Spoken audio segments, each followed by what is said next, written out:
Chapter है वो है बहुलक, जिसको बोलते हैं हम पॉलीमर। और मैं आप लोगों को एक बात बता देती हूँ कि इस चैप्टर को पूरा थ्योरी वाला चैप्टर है। यहां से आपको कैसे क्वेश्चंस पढ़ने हैं वो मैं आपको बताऊंगी, कैसे आपको एग्जाम में देने हैं उनका आंसर। ये बहुलक पढ़ने से पहले आप मेरे 3 क्वेश्चन का आंसर दोगे। आज मैं कुछ एनटीपीसी के लिए एग्जाम के लिए वो निकाल रही थी, कुछ क्वेश्चंस निकाल रही थी प्रीवियस ईयर के।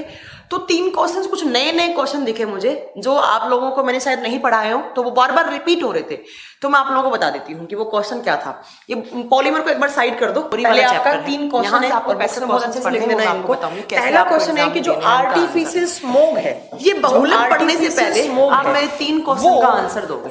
कौन से कंपाउंड से करवाया जाता है? के लिए एग्जाम के लिए निकाल रही थी, अगर पढ़ेंगे तो आपको भी ये मिलेगा। क्वेश्चंस निकाल हिंदी में क्या था, तो 3 क्वेश्चंस कुछ नए नए क्वेश्चन दिखे मुझे, जो आप लोगों को मैंने शायद नहीं पढ़ाया देखा होगा। पुराने जमाने की जो मूवी थी राज कपूर वगैरह की, वो क्वेश्चन क्या, ये जो मूवियां थी पुरानी, पॉलीमर को एक बार साइड कर दो। पहले इसमें क्या था, यहाँ दीपचंद्र याद के सारी प्रॉब्लम आपको याद है। पहला क्वेश्चन है कि जो आर्टिफिशियल स्मोक, ठीक है, ये बहुलक पढ़ने से पहले आपने सारी दीपचंद्र, और अगर एक चैप्टर की नहीं करवाया तो वो भी हो जाएगा। आप भी अगर पढ़ेंगे तो आपको ये मिलेगा। क्वेश्चंस निकाल, हिंदी में क्या था, पढ़ाई पे ध्यान दो। हिंदी में पढ़ाया जा रहा है, क्वेश्चन दिखे मुझे, ठीक है, जो आपने देखो पुरानी मूवी में राज कपूर या फिर ये जो आपके शम्मी कपूर वगैरह जो पुराने जमाने में एक मूवी के अंदर धुआं, मतलब गाना चल रहा है, एक सॉन्ग बन रहा है और पीछे से क्या है, तो पीछे से धुआं निकल रहा है बहुत ज्यादा। तो वो आर्टिफिशियल स्मोक है, वो कौन से कंपाउंड से बनाया जाता है? तो आप बताएंगे जो आर्टिफिशियल स्मोक होता है वो किससे बनाया जाता है? वो सोडियम हाइड्रोक्साइड से, अमोनियम हाइड्रोक्साइड, सोडियम हाइड्रोक्साइड नहीं, सॉरी, NH4OH। आप बताएंगे NH4OH, अमोनियम हाइड्रोक्साइड। जो कृत्रिम धुआं होता है वो अमोनियम हाइड्रोक्साइड होता है, इससे बनाया जाता है। और शायद मैंने एक क्लास में बताया होगा कि जो आर्टिफिशियल रेन है, जो कृत्रिम वर्षा होती है, वो किससे करवाई जाती है? तो वो AGI से करवाई जाती है। आर्टिफिशियल रेन, कृत्रिम वर्षा किससे करवाई जाती है? तो आप बताएंगे AGI। और AGI क्या होता है? Silver iodide, silver iodide. तो आप याद रखिएगा, जो कृत्रिम धुआं है, जो मूवीज वगैरह बनाने में काम आते हैं, सॉन्ग्स वगैरह बनाने में काम आते हैं, तो वो किससे बनाया जाता है? तो वो बताएंगे आप कि वो किससे। मैम फिजिक्स में फुल ऑप्टिक्स का फुल PDF नहीं डाले, तो यार वो आप सर से बात कीजिए ना, फिजिक्स की बात सर से कीजिए आप प्लीज। हालांकि मैं बोल दूंगी सर को, ऐसी बात नहीं है, डाल देंगे सर PDF, कोई दिक्कत नहीं है, आज डलवा दूंगी, मैं अपलोड करवा दूंगी, ठीक है। तो ये आपको याद रखना है। तो ये बताएंगे आपके आर्टिफिशियल स्मोक क्या होता है, तो आप बताएंगे वो क्या होता है। वो तो आपका सोडियम हाइड्रोक्साइड होता है, अमोनियम सोडियम हाइड्रोक्साइड, क्यों मैं बार बार रिपीट कर रही हूँ, सोडियम हाइड्रोक्साइड कास्टिक सोडा होता है, अमोनियम हाइड्रोक्साइड होता है। और आर्टिफिशियल जो रेन होते हैं वो क्या होते हैं? सिल्वर आयोडाइड होता है, ठीक है। अच्छा, एक आपने देखा होगा मूवीज में या जो आप डेली जो सीरियल्स देखते हैं, बहुत सारे आंसू आते हैं, जिसको क्रोकोडाइल टीयर्स बोलते हैं, आप मगरमच्छ के आंसू है ना, तो वो कृत्रिम आंसू किससे बनाए जाते हैं? तो ये भी कभी कभी क्वेश्चन आ जाता है, ये भी बहुत बार रिपीट हो रहा है, तो ये भी आप लिख सकते हैं कि आर्टिफिशियल टीयर्स, कृत्रिम आंसू किससे बनाए जाते हैं? मतलब जो मूवीज में जो लड़कियां वगैरह ज्यादा रोती हैं, तो रोने के लिए वो एक लिक्विड लगाती है अपनी आंखों के अंदर, तो वो आंसू ऑटोमेटिकली टपकते रहते हैं उनके। तो कृत्रिम आंसू किससे बनाए जाते हैं? तो आप बताएंगे ग्लिसरीन से। किससे? ग्लिसरीन से बनाए जाते हैं, ग्लिसरीन से बनाए जाते हैं, ठीक है। ये बात आपको याद रखना है। और ये ग्लिसरीन कहाँ होता है? तो आप बताएंगे कि ये ग्लिसरीन जो होता है वो साबुन वगैरह में भी होता है। इसीलिए आपने देखा होगा, जब साबुन हमारी आंखों में, कभी कभी हम जब नहा रहे होते हैं तो साबुन या जो आप बॉडी वॉश आपकी आंखों में चला जाता है, तो आपकी आंखों से आंसू आना स्टार्ट हो जाते हैं, क्योंकि साबुन के अंदर क्या होता है? ग्लिसरीन होता है। जैसे लक्स वगैरह से आप कभी नहाते हैं तो आपकी आंखों में चला जाता है, तो फिर वहां से क्या हो जाता है, तो वहां से आपको क्या आता है? आपके आंसू आना स्टार्ट हो जाते हैं, राइट। तो आपके तीनों क्वेश्चन आपके बन गए हैं। आपसे पूछे आर्टिफिशियल स्मोक, जो कृत्रिम धुआं होता है, वो किससे तैयार किया जाता है? तो आप बताएंगे अमोनियम हाइड्रोक्साइड से किया जाता है। पूछे आर्टिफिशियल रेन किससे करवाई जाती है? Silver iodide. अच्छा, कभी कभी क्वेश्चन देखो कैसे पूछते हैं, क्वेश्चन पूछता है कि हाँ बाई प्रोडक्ट बनता है, ये प्रोडक्ट होता है किस, जब आप हाँ साबुन वगैरह में, यस। तो आप याद रखेंगे कि कभी कभी क्वेश्चन आता है कि किस मेटल के कंपाउंड से आर्टिफिशियल रेन करवाई जाती है? आप क्या बताएंगे? सिल्वर के। और पूछे कृत्रिम आंसू किससे बनाए जाते हैं? आप बताएंगे ग्लिसरीन से बनाए जाते हैं, और ग्लिसरीन साबुन बनाने में भी काम आता है। तो नहीं, इसका फॉर्मूला नहीं पूछता है, तो ये ग्लिसरीन साबुन बनाने में काम आता है, तो साबुन में भी आंसू आ जाते हैं। तो कभी कभी एग्जाम में क्वेश्चन ये भी आ जाता है कि गाड़ियों की हेडलाइट को चमक हटाने के लिए क्या प्रयोग किया जाता है? गाड़ियों की हेडलाइट की चमक करवाने के लिए, ये तो मुझे आइडिया नहीं है। मतलब कैसा, किस टाइप की चमक, मैं समझी नहीं, किस टाइप की चमक? ठीक है, तो ये आर्टिफिशियल टीयर्स किससे करवाए जाते हैं? ग्लिसरीन से। इसके अलावा देखो एक क्वेश्चन और जो बहुत बार रिपीट हो रहा था, वो भी मैं आपको बताना चाहूंगी। एक क्वेश्चन था कि आप सबने काला नमक खाया होगा, ब्लैक सोल्ट खाया होगा, तो ये ब्लैक सोल्ट क्या होता है? देखो क्वेश्चन ये नहीं था ब्लैक सोल्ट क्या होता है, मैं बता देती हूँ। क्वेश्चन था कि काले नमक में जो स्मेल आती है वो किसकी आती है? काले नमक में आपने देखा होगा, हाँ, अमोनियम हाइड्रोक्साइड होगा साकेत। यस, अमोनियम हाइड्रोक्साइड ही लिखा है मैंने, अमोनियम NH4OH। ठीक है, तो क्वेश्चन क्या आता है कि जो काला नमक, आप सब देखते होंगे हमारे घरों में एक नमक आता है काला नमक, तो उसके अंदर स्मेल आती रहती है, तो वो स्मेल किसकी आती है? तो पहले आपको पता होना चाहिए ब्लैक सोल्ट होता क्या है। तो देखिए इस काले नमक का एक नाम और होता है, इसको आप हिमालयन सोल्ट भी बोलते हैं। तो कभी एग्जाम में ये पूछ ले कि हिमालय नमक कौन सा होता है, हिमालयन सोल्ट कौन सा होता है, तो भी आप क्या बताएंगे कि वो ब्लैक सोल्ट होता है। अब एक कमल ने बोला है पोटाश, नहीं बेटा, पोटाश आयलम फिटकरी होता है, वो अलग होता है। ठीक है, ये क्या होता है? तो देखिए ये आपको लिखना है कि ब्लैक सोल्ट क्या होता है, किस किस सोल्ट का मिक्सचर होता है। ये बेसिकली 3 सोल्ट का मिक्सचर होता है। कौन कौन सा आप बताएंगे? एक तो कॉमन सोल्ट कौन सा होता है? Sodium chloride. कॉमन सोल्ट कौन सा होता है? मैं बहुत बार बता चुकी हूँ, सोडियम क्लोराइड को कॉमन सोल्ट या रॉक सोल्ट या आप टेबल सोल्ट के नाम से जानते हैं। दूसरा होता है Na2SO4, सोडियम सल्फेट, प्लस आप बताएंगे यहां पर Fe2SO4। Fe2SO4 क्या होता है? Ferrous sulphate. ये सोडियम सल्फेट, ये फेरस सल्फेट, ये सोडियम क्लोराइड, प्लस आप बताएंगे यहां पर क्या होता है? H2S। और ये क्या होता है? आप बताएंगे हाइड्रोजन सल्फाइड। ये क्या होता है? Hydrogen sulphide. तो आपको नाम से क्लियर समझ में आ गया होगा, हाइड्रोजन सल्फाइड, इसका मतलब वो स्मेल किसकी होगी? सल्फाइड की स्मेल होगी। तो ठीक है, ये बात आपको याद रखना है। हाँ, सल्फाइड मतलब या ऑप्शन में सल्फर भी हो सकता है, तो यहाँ ऑब्लिक लगा के आप सल्फर भी लिख सकते हैं कि वो स्मेल किसकी होती है? सल्फर या सल्फाइड की होती है। क्लियर? आप बताएंगे कि काले नमक को हिमालय नमक भी कहते हैं या हिमालयन सोल्ट भी बोलते हैं, और हिमालयन सोल्ट को डबल सोल्ट कहा जाता है। देखो डबल सोल्ट क्या होता है? जिसके अंदर 2 या 2 से ज्यादा सोल्ट हो। देखो यहाँ पर एक फेरस सल्फेट हो गया, सोडियम सल्फेट हो गया, सोडियम क्लोराइड हो गया, प्लस H2S हो गया। तो इतने सारी चीजों के मिक्सर को हम काला नमक बोलते हैं। तो आप बताइएगा, याद रखिएगा कि इसके अंदर जो स्मेल होती है वो हाइड्रोजन सल्फाइड या सल्फर की वजह से। आपको ऑप्शन में कुछ भी मिल सकता है। ठीक है, चलो नेक्स्ट देखें। इसके बाद तो ये 4 क्वेश्चन तो आपके डायरेक्ट यही हो गए। इसके अलावा एक क्वेश्चन है कि ओलियम क्या होता है। ये क्वेश्चन भी बहुत बार रिपीट हुआ है कि ओलियम क्या होता है। अच्छा, क्वेश्चन क्या था? देखिए क्वेश्चन मैं लिख देती हूँ। क्वेश्चन आया था कि H2SO4 बनाने में क्या यूज लिया जाता है, कि H2SO4 किस से बनाया जा सकता है, H2SO4 किस से बनाया जा सकता है। तो वहां पर एक ऑप्शन था ओलियम, वहां पर एक ऑप्शन था ओलियम। अब आप में से कुछ बच्चे सोच रहे हैं ओलियम क्या होता है, तो ओलियम का फॉर्मूला होता है H2S2O7, इसको बोलते हैं ओलियम।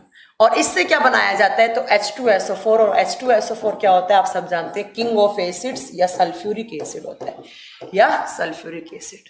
तो एग्जाम में क्वेश्चन आया था कि सल्फ्यूरिक एसिड मतलब निम्न में से किस कंपाउंड से या किस से बनाया जा सकता है। तो वहां पर ऑप्शन था ओलियम। तो आप याद रखिएगा ओलियम होता है H2S2O4।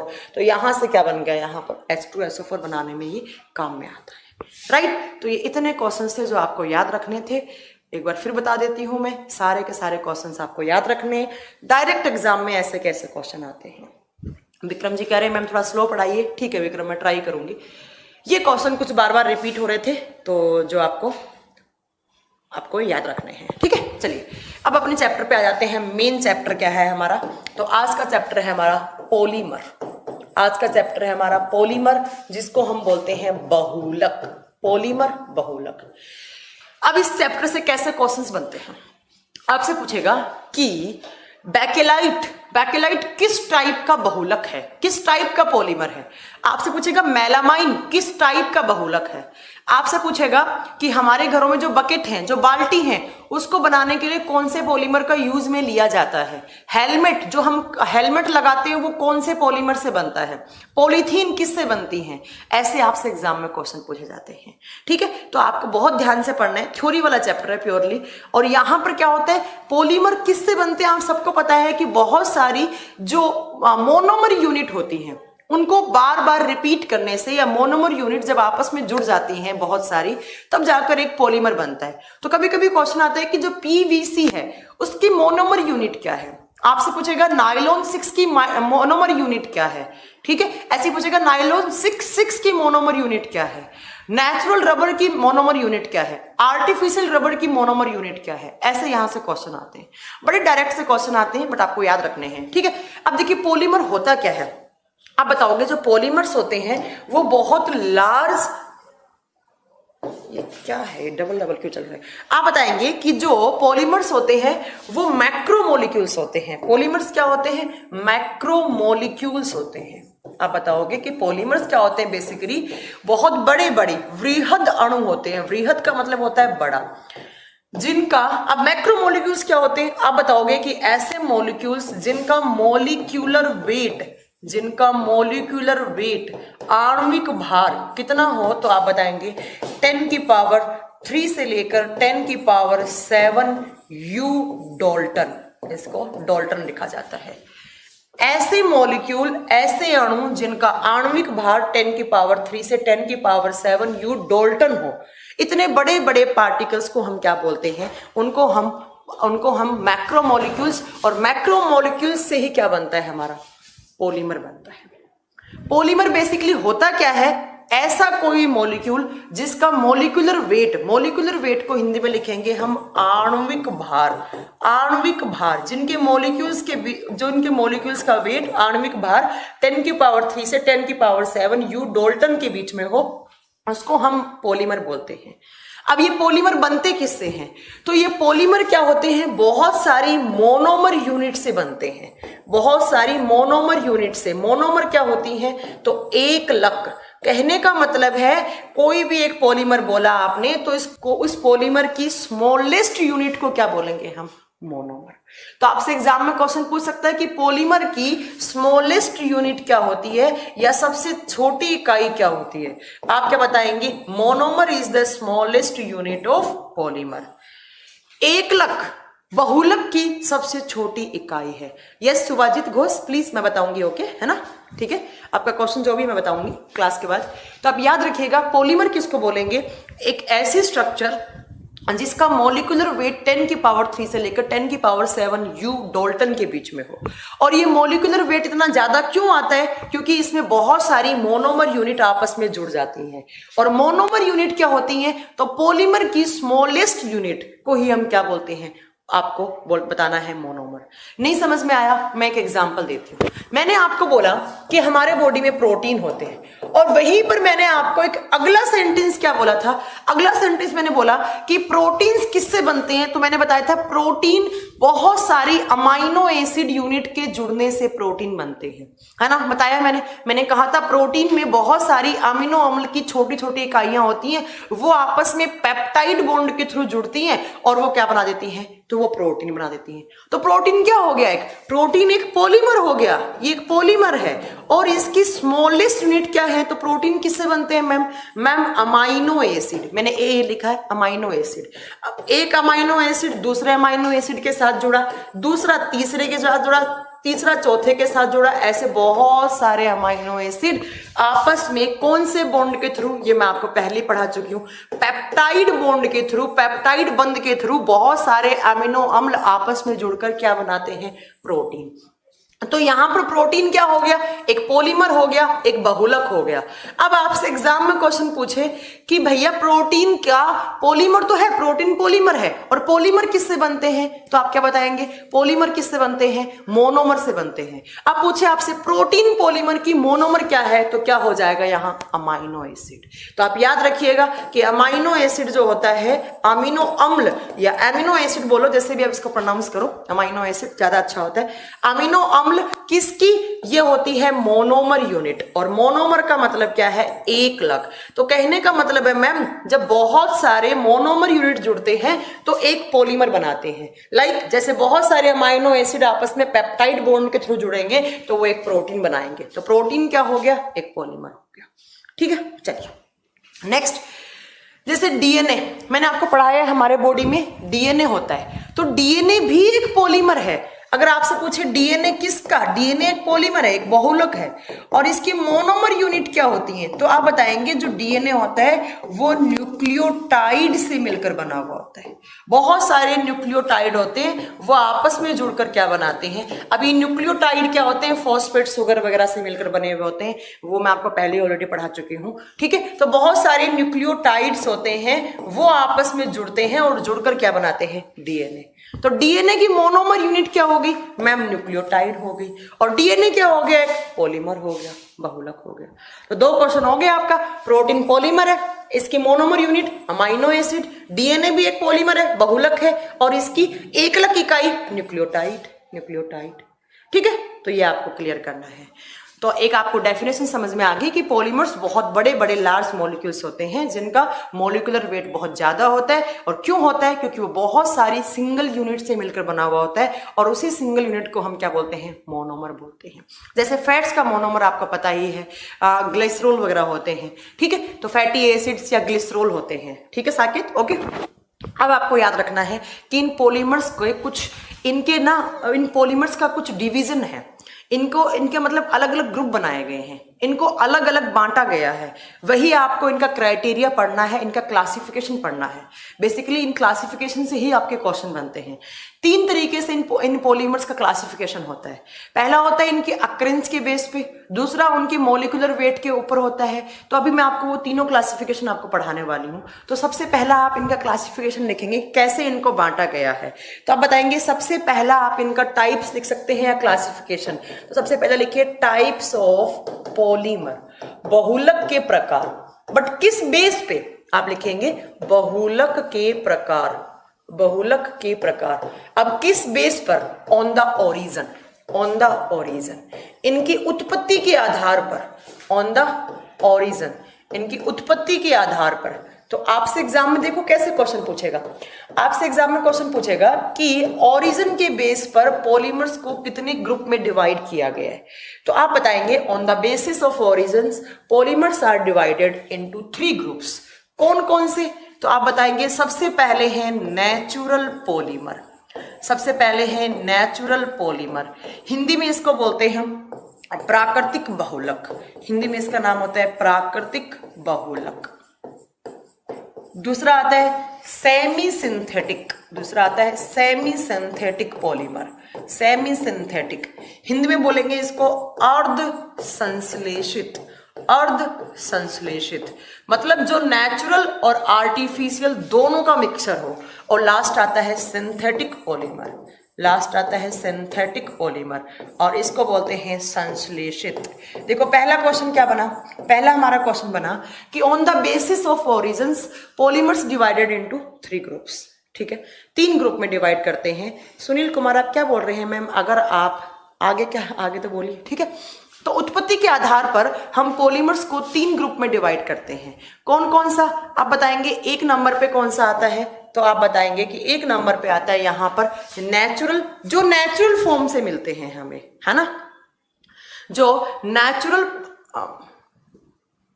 बिल्कुल सौरभ मिश्रा आपने सही बोला। ठीक है, तो बस वहां पर शुगर का डिफरेंस आ जाता है डीएनए और आरएनए में। क्लियर है? तो आप बताएंगे एक तो ऐसे पॉलीमर है, एक ऐसे बहुलक है जो नेचुरल फॉर्म में मिलते हैं हमें। दूसरा सेमी सिंथेटिक, जो नेचुरल और सिंथेटिक दोनों का कॉम्बिनेशन हो। ठीक है, तीसरा आप बताएंगे सिंथेटिक, जो प्रॉपर तरीके से आप इसको सिंथेटिक मतलब आर्टिफिशियल भी बोल सकते हैं, आप इसको बनाए जाए।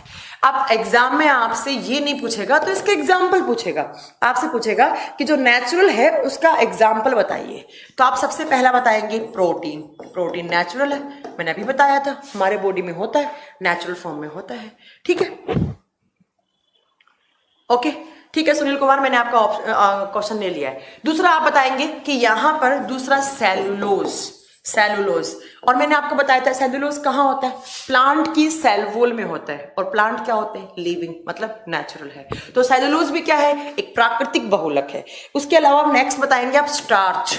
और स्टार्च भी कहाँ पाया जाता है, आप सब बताएंगे कि स्टार्च कहाँ पाया जाता है, प्लांट की जड़ों में पाया जाता है, प्लांट का रिजर्व फूड होता है। उसके अलावा बताएंगे आप नेचुरल रबड़, जो रबड़ मिलता है हमें नेचुरल फॉर्म में, नेचुरल रबड़, प्राकृतिक रबड़। और प्राकृतिक रबड़ की मोनोमर यूनिट या प्राकृतिक रबड़ का नाम क्या होता है, थोड़ा नीचे कर दूं वरना बच्चों को दिखेगा। हाँ, तो प्राकृतिक रबड़ को बोलते हैं, आप बताएंगे आइसोप्रीन। क्या बताएंगे, आइसोप्रीन। एक होता है नियोप्रीन, आप यहां पर आइसोप्रीन नाम याद रखेंगे। तो ये चारों क्या है, ये किसके एग्जाम्पल है, आप बताएंगे ये चारों नेचुरल पॉलीमर के एग्जाम्पल हैं जो नेचुरल फॉर्म में मिलते हैं। कैसे, अभी मैंने बताया कि प्रोटीन किसका बहुलक होता है, अमाइनो एसिड।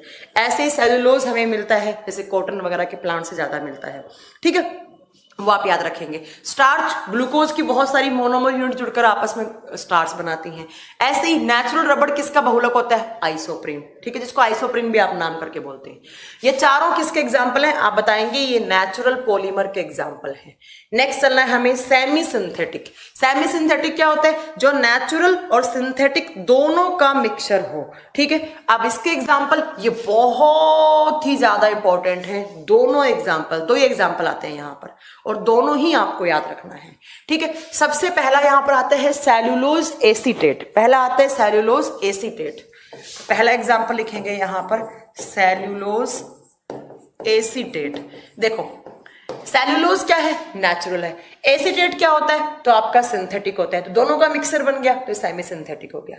दूसरा इसका एग्जाम्पल, 1 नंबर यहां दे दो, 2 नंबर यहां दे दो। 2 नंबर पे यहां पर आता है सेल्यूलोज नाइट्रेट, सेल्यूलोज नाइट्रेट। ये दोनों भी पॉलीमर है, बट कैसे हैं, ये दोनों सेमी सिंथेटिक है, ये दोनों सेमी सिंथेटिक है, ये आपको याद रखना है। अब आइए सिंथेटिक पे। सिंथेटिक के एग्जाम्पल तो बहुत सारे हैं। पहला लिख लो नाइलॉन 6, पहला लिख लो नाइलॉन 6, दूसरा लिख लो नाइलॉन 66, नाइलॉन 66। तीसरा आप लिख सकते हैं यहां पर टेरिलीन, टेरिलीन। चौथा आप लिख सकते हैं पीवीसी, पॉलीविनाइल क्लोराइड। पांचवा आप यहां पे लिख सकते हैं, यहां पर था नेचुरल रबड़, बट यहां पर क्या आएगा, आर्टिफिशियल रबड़, कृत्रिम तरीके से बनाया गया रबड़। और नाम क्या होता है उसको, आप बताएंगे नियोप्रीन, नियोप्रीन। ये दोनों एग्जाम में पूछे जाते हैं, मैं इसको अलग पेन से दिखा देती हूं, याद रखिएगा। नेचुरल रबड़ आइसोप्रीन होता है, आर्टिफिशियल रबड़ नियोप्रीन होता है। ये किसका एग्जाम्पल है, सिंथेटिक का। ये किसका एग्जाम्पल है, ये नेचुरल का है। हो गया, अरे रुक जाओ यार कमल, रुक तो जाओ। हाँ, टेफ्लॉन भी यहीं आ जाएगा, मेलामाइन भी यहीं आ जाएगा। अभी आप एक कॉमन सा एग्जाम्पल 4 याद रखो, ठीक है। तो ये आपका पहला क्लासिफिकेशन था पॉलीमर का, बट किसके बेस पर, on the basis of origin, इनकी उत्पत्ति के आधार पर। एक जो नेचुरल फॉर्म में है, एक जो दोनों का कॉम्बिनेशन है, एक आर्टिफिशियल। इनके एग्जाम्पल याद रखिएगा, आइसोप्रीन यहां आता है, नियोप्रीन यहां आता है, ठीक है। अरे रुक जाओ यार, बेकेलाइट भी इसी में आएगा, सिंथेटिक ही होता है, ठीक है। चंदन कुमार, तुम लोग यार आगे बहुत चलते हो यार, ठीक है। चलिए, इतना आप याद रखेंगे। अब चलो नेक्स्ट क्लासिफिकेशन। ये तो ओरिजिन की उत्पत्ति के आधार पर हो गया। नेक्स्ट आप बोलेंगे on the basis of structure, on the basis of structure, इनकी स्ट्रक्चर के आधार पर, on the basis of structure. यहां से भी कुछ क्वेश्चन बन जाते हैं। संरचना के आधार पर, इनकी संरचना कैसी है, संरचना के आधार पर आपसे पूछा जाएगा कि on the basis of structures polymers are divided into 3 groups. आप बताएंगे 3 ग्रुप में इसको डिवाइड किया जाता है। हाँ गौरव तंवर, रेयन भी वहीं आएगा, आगे की डिटेल में पढ़ाऊंगी मैं आपको, इसलिए मैंने 3-4 एग्जाम्पल लिखा, ठीक है। चलिए, तो नेक्स्ट आप याद रखेंगे कि on the basis of structure, ये STR मतलब स्ट्रक्चर है, संरचना के आधार पर भी इनको 3 ग्रुप में डिवाइड किया गया है। कौन कौन सा, सबसे पहला है लीनियर, लीनियर पॉलीमर, हिंदी में इसको बोलेंगे रेखित बहुलक, लीनियर पॉलीमर, जो लीनियर फॉर्म में हो, लीनियर। दूसरा आता है ब्रांच्ड, ब्रांच्ड, जो ब्रांच की फॉर्म में हो, और हिंदी में इसको बोलते हैं शाखित बहुलक, जो ब्रांचेस की फॉर्म में हो। और नेक्स्ट आता है लिंकेज, लिंकेज की फॉर्म में हो, जिनके मॉलिक्यूल्स के बीच में लिंकेज हो, कोई भी लिंकेज, वो डिपेंड करता है कौन से। या आप लिख सकते हैं इसको क्रॉस लिंक्ड पॉलीमर। आप इसका दूसरा नाम लिख सकते हैं क्रॉस लिंक्ड पॉलीमर। हिंदी में इसका नाम थोड़ा सा अलग होता है, त्रियक बंधक बहुलक। त्रियक बंधक बहुलक, ठीक है। ये 12th क्लास में आपने पढ़ा होगा, 12th क्लास की एनसीईआरटी में खोल के देखोगे, उसी को मैं आपको पढ़ा रही हूं, उसके अलावा कुछ नहीं पढ़ा रही हूं मैं आपको।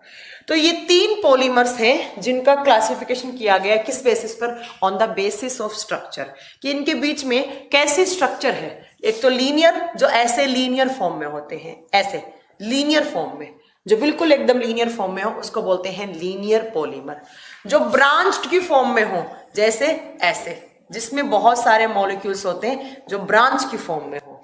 और क्रॉस लिंक्ड वाले, इनके बीच में लिंकेज होती है, ऐसे ऐसे लिंकेज हो, इनको कहा जाता है क्रॉस लिंक्ड पॉलीमर या क्रॉस लिंकेज पॉलीमर, ठीक है। ये आपको याद रखना है। अब इनके एग्जाम्पल पूछे जाएंगे आपसे कि एग्जाम्पल बताओ लीनियर पॉलीमर के, ब्रांच्ड पॉलीमर के या लिंकेज पॉलीमर के। तो इनके एग्जाम्पल आपको थोड़ा डिटेल में याद रखिएगा, नाम इनका, ठीक है। सबसे पहला यहां पर इसका एग्जाम्पल में क्या आएगा, आप बताएंगे हाई डेंसिटी वाली पॉलीथीन। हाई डेंसिटी वाली पॉलीथीन, हाई डेंसिटी पॉलीथीन, ऐसी पॉलीथीन जिसका घनत्व बहुत ज्यादा हो, और जो, हाँ, हाई डेंसिटी पॉलीथीन मतलब जिससे हार्ड प्लास्टिक बनाया जाता है। आप लिख सकते हैं जिससे हार्ड प्लास्टिक, जैसे टॉयज वगैरह, बाल्टी वगैरह बनाई जाए, हार्ड प्लास्टिक। अब बताएंगे कि यहां पर क्या आती है, सबसे ज्यादा घनत्व वाली या उच्च घनत्व वाली पॉलीथीन, जिससे हम क्या बनाते हैं, बहुत कठोर प्लास्टिक या हार्ड प्लास्टिक बनाते हैं। अब बात आती है यहां पर इसका एग्जाम्पल कौन सा है, आप बताएंगे low density polythene. Low density polythene, कम घनत्व वाली पॉलीथीन। और इनसे क्या बनाया जाता है, आप बताएंगे इनसे पॉलीबैग वगैरह बनाए जाते हैं। जो आप पॉलीथीन के बैग वगैरह लाते हैं तो उनकी डेंसिटी क्या होती है, लो। और वो किस टाइप का पॉलीमर है, आप बताएंगे वो ब्रांच्ड पॉलीमर है। किस टाइप का पॉलीमर है, वो ब्रांच्ड पॉलीमर है, जिससे पॉलीबैग वगैरह बनाए जाते हैं। अब आता है लिंकेज वाला कौन सा है, और मैं इसको स्टार करके लिख रही हूं, ये एग्जाम में बहुत बार पूछे जाते हैं, ठीक है। ये सबसे स्ट्रॉन्ग होते हैं। इसका एग्जाम्पल पहला आप लिखेंगे मेलामाइन। पहला एग्जाम्पल कौन सा है, मेलामाइन। दूसरा एग्जाम्पल आप लिखेंगे यहां पर बेकेलाइट। दूसरा एग्जाम्पल बेकेलाइट, जो आगे मैं आपको पढ़ाऊंगी, बेकेलाइट। और दूसरा कौन सा हो गया, मेलामाइन।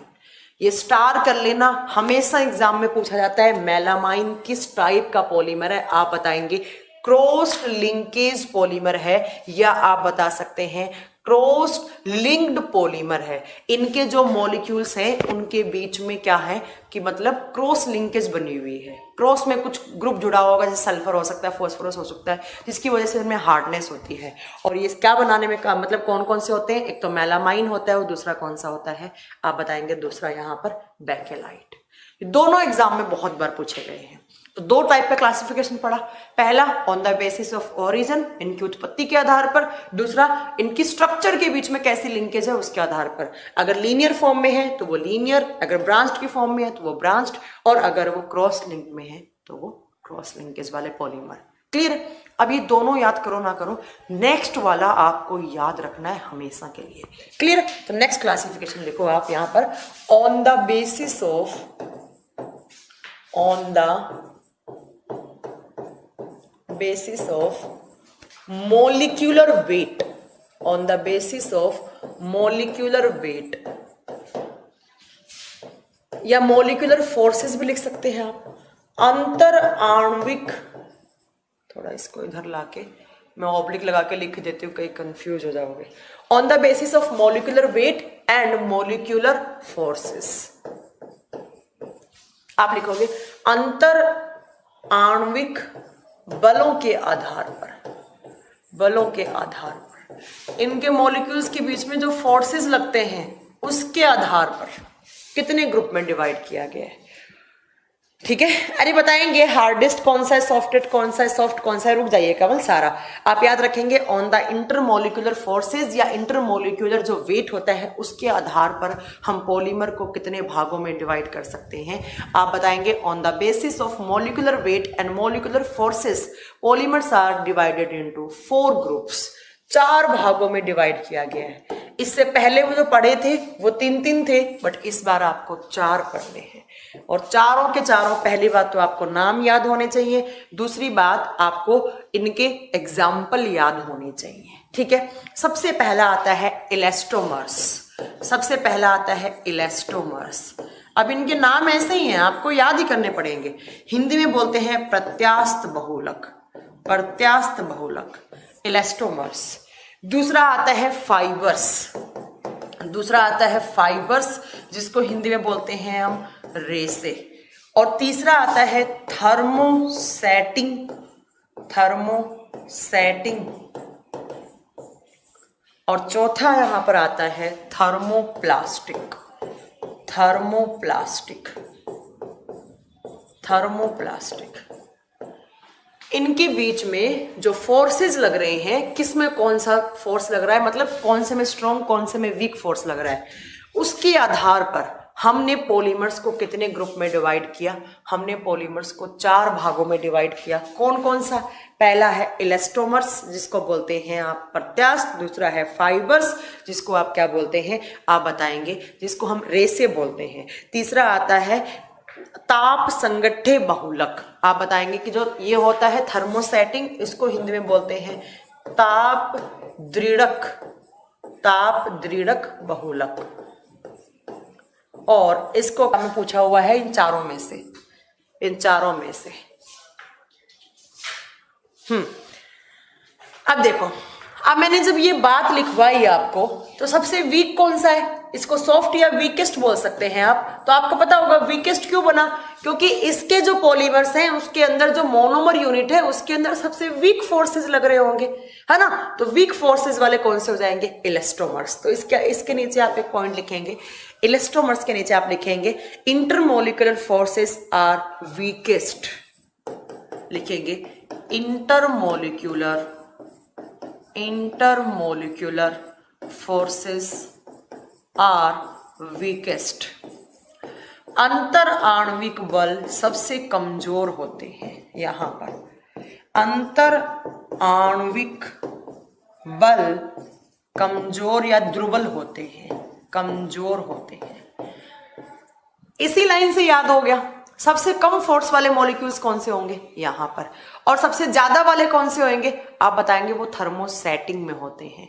ठीक है। अब दूसरा, इनको लचीले बहुलक कहा जाता है। लचीले तो आप समझते ही होंगे ना, लचीला मतलब होता है ना, कोई भी चीज लचीला चीज होती है, वैसे लचीले बहुलक इनको नाम दिया जाता है। ठीक है। अब बात आती है कि इनके एग्जाम्पल कौन कौन से होते हैं। आप इलास्टोमर के एग्जाम्पल तो हमेशा एग्जाम में आते हैं, मैं अलग पेन से लिख रही हूं, हमेशा पूछा जाता है इसके एग्जाम्पल। आप बताएंगे इसके कौन कौन से एग्जाम्पल है, कौन कौन से उदाहरण है। पहला है बूना एन, BUNA, आगे पढ़ाएंगे हम बूना एन। दूसरा आप लिखेंगे बूना एस, और तीसरा आप लिखेंगे नियोप्रीन। और नियोप्रीन कैसा रबड़ होता है तो आप बताएंगे नियोप्रीन, तो आपको अभी पढ़ाया था मैंने। नियोप्रीन कौन सा है? सिंथेटिक रबड़ है।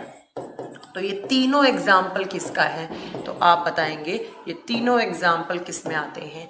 इंटरमोलिकुलर फोर्सेस में आते हैं, इंटरमोलिकुलर फोर्सेस में आते हैं। Buna N, buna S, neoprene जिसको बोलते हैं हम सिंथेटिक रबर। ये सब कैसे किस टाइप के बहुलक होते हैं तो आप बताएंगे कि ये किस टाइप के?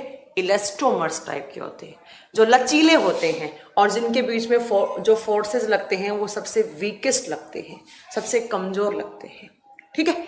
चलिए नेक्स्ट है फाइबर्स। नेक्स्ट आया हमारा फाइबर्स। इसको थोड़ा सा मैं इधर लिख दूं क्योंकि यहाँ पर मेरे पास स्पेस नहीं है।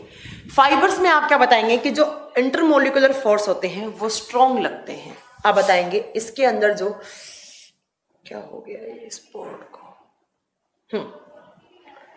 यहां पर इसमें आप याद रखेंगे कि intermolecular forces, intermolecular forces are strongest are strongest.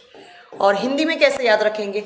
इनके अंतर आणविक बल बहुत ज्यादा स्ट्रॉन्ग होते हैं, इनके अंतर आणविक बल बहुत ज्यादा स्ट्रॉन्ग होते हैं। बेटा ब्यूना का कोई फुल फॉर्म नहीं है, यहाँ पे BUNA ही है यहाँ पर, ठीक है। अब इसका एग्जाम्पल आप याद रखेंगे नायलॉन एंड टेरिलीन। इसका एग्जाम्पल याद रखेंगे नायलॉन एंड टेरिलीन। ये दोनों किसके एग्जाम्पल है? ये फाइबर्स के एग्जाम्पल है, ठीक है। और ये बहुत स्ट्रॉन्ग होते हैं, आपको पता ही होगा नायलॉन स्ट्रॉन्ग आता है ना, स्ट्रॉन्ग फाइबर्स होते हैं। और टेरिलीन। अब आता है थर्मोसेटिंग क्या होते हैं। आप बताओगे थर्मोसेटिंग ऐसे पॉलीमर हैं जब आप उनको गर्म करोगे तो वो हार्ड हो जाएंगे और ठंडा करोगे तो वो सॉफ्ट हो जाएंगे। आप इसमें एक लाइन लिखोगे, क्या लाइन लिखोगे? आपको लिखना है on Heaton becomes hard and on cooling becomes soft। कहने का मतलब है कि जब इनको आप गर्म करोगे तो वो बहुत हार्ड हो जाएंगे और हार्ड होकर वो जल भी सकते हैं, बट अगर आप इनको ठंडा करोगे तो वो क्या हो जाएंगे? बहुत सॉफ्ट हो जाएंगे। तो वो किस टाइप का पॉलीमर होता है? वो थर्मोसेटिंग होता है। इसको स्टार कर लेना, बहुत सारे एग्जाम में ये दोनों रिपीट होते हैं, इनके एग्जाम्पल रिपीट होते हैं, ये नहीं, इनके एग्जाम्पल रिपीट होते हैं। और आप इसके एग्जाम्पल दोगे टेफ्लॉन, पॉलीथीन, किसका थर्मोसेटिंग है, थर्मोसेटिंग के एग्जाम्पल हो जाएंगे बेकेलाइट एंड मेलामाइन। इसका एग्जाम्पल लिखेंगे आप बेकेलाइट एंड मेलामाइन, ठीक है। आप याद रखेंगे जिनको गर्म करने पर हार्ड और जिनको ठंडा करने पर सॉफ्ट बनाया जा सके वो किस टाइप के बहुलक है? वो ताप दृढ़क बहुलक है, थर्मोसेटिंग है। और इसके एग्जाम्पल आप बताएंगे, बेकेलाइट एंड मेलामाइन। एग्जाम्पल क्या बताएंगे? Bakelite and melamine. और इनका आप साइज और आकार नहीं बदल सकते हैं, इनको अगर ज्यादा गर्म किया ये जल जाएंगे, ठीक है। ज्यादा अमाउंट पर अगर आपने इसको हीट किया तो ये जल जाएंगे। अब आता है नेक्स्ट इसका ऑपोजिट। कौन सा? तो आप बताएंगे थर्मोप्लास्टिक। कौन सा बचा आपका? थर्मोप्लास्टिक। इसमें लिखेंगे आप on Heaton becomes soft and on cooling becomes hard। कहने का मतलब है इनको अगर गर्म करोगे तो वो क्या हो जाएंगे? सॉफ्ट हो जाएंगे, मुलायम हो जाएंगे। और जब इनको ठंडा करोगे तो वो क्या हो जाएंगे? हार्ड हो जाएंगे। इसका जस्ट ऑपोजिट, थर्मोसेटिंग का जस्ट ऑपोजिट क्या हो जाता है? आप बताएंगे थर्मोसेटिंग का जस्ट ऑपोजिट क्या हो जाएगा? थर्मोप्लास्टिक हो जाएगा। Example polystyrene, polythene and Teflon. इसका एग्जाम्पल लिखेंगे आप टेफ्लॉन। दूसरा एग्जाम्पल लिखेंगे पॉलीस्टायरीन एंड तीसरा एग्जाम्पल लिखेंगे पॉलीथीन। यही एग्जाम में सबसे ज्यादा रिपीट हुआ है कि पॉलीथीन किस टाइप का बहुलक है। आप क्या बताएंगे? थर्मोप्लास्टिक टाइप का बहुलक है, ठीक है। ये आपको याद रखना है। याद रखेंगे? एक बार फिर रिपीट करूं मैं। पॉलीमर्स को हमने 3 तरीके से हमने पॉलीमर का क्लासिफिकेशन पढ़ा। कैसे पढ़ा? तो देखो, सबसे पहला पढ़ा on the basis of origin, मतलब उनकी उत्पत्ति के आधार पर कैसे हो सकते हैं। तो इस 3 टाइप के हो सकते हैं, एक नेचुरल हो सकता है, एक सिंथेटिक होता है, एक दोनों का कॉम्बिनेशन सेमी सिंथेटिक हो सकता है। दूसरा, इनकी स्ट्रक्चर के अंदर कौन सी लिंकेज है, क्रॉस है, लीनियर है, या आपको मैंने बताया कि क्रॉस लिंकेज है या आपका लीनियर है। इस फॉर्म के आधार पर जो पॉलीमर्स हैं उनको भी 3 ग्रुप में डिवाइड करते हैं। अगर लीनियर है तो वो लीनियर पॉलीमर, अगर ब्रांच की फॉर्म में तो वो ब्रांच्ड हो जाएंगे, और अगर लिंकेज की फॉर्म में है, क्रॉस लिंक बनी हुई है उनके बीच में, मॉलिक्यूल्स के बीच में, तो वो ब्रांच लिंकेज हो जाएंगे, ठीक है। उसके अलावा तीसरा कौन सा आता है? तो तीसरा मैंने बताया on the basis of molecular forces. कहने का मतलब उनके जो मॉलिक्यूल्स हैं उसके बीच में जो फोर्स लग रहे हैं उनके आधार पर हमने पॉलीमर को कितने ग्रुप में डिवाइड किया? तो उनके आधार पर हमने पॉलीमर को 4 ग्रुप में डिवाइड किया। कौन कौन सा? पहला इलास्टोमर्स सबसे लचीले होते हैं, सबसे सॉफ्ट होते हैं। कहने का मतलब इनके बीच में मॉलिक्यूलर फोर्सेस सबसे वीक लगते हैं, अंतराण्विक बल सबसे कमजोर होते हैं। Example Buena N, Buena S। Neoprene क्या बताया था मैंने? सिंथेटिक रबर बताया था। ठीक है, दूसरा आता है फाइबर्स, और फाइबर्स जिनके इंटरमोलिकुलर फोर्सेज होते हैं वो स्ट्रॉन्ग लगते हैं। Example nylon, terylene.